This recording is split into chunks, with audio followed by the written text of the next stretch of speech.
Na guys, ang ating reaksyonan ay patungkol muli dito sa issue na kung saan po hanggang ngayon po ay talagang marami pa rin pong nagko-question o nagtatanong po na netizens, no?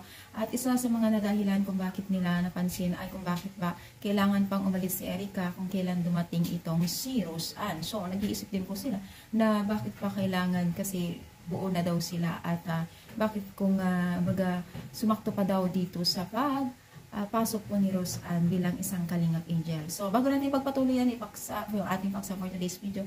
Kung bago ka pa lang sa aking channel, please subscribe po, like, and pakihit na rin po natin ang notification bell.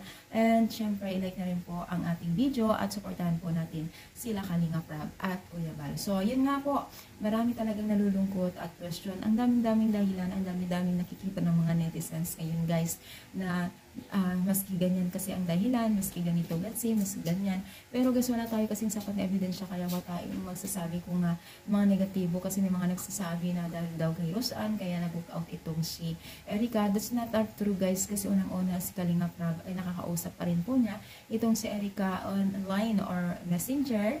At nagpapakamusta naman po itong si Erica sa kanya at nag-greet pa niya o grinit pa niya ito ng birthday ni Kalingap Rab. Kaya yun, guys, huwag tayong mag-isip po ng hindi maganda kay Erica kasi hindi po nakakaganda po yan sa image po ng Team Kalingap, maging na rin po ang mga tinutulungan nila. Alam nyo, guys, na nararamdaman ko na sobrang pagmamahal nyo kay Erica kasi nga po dito sa pag-cut po ng Love Team ay talagang nakitaan po kayo ng pagka-stress at pagkalungkot po sa pag-cut ng Love Team.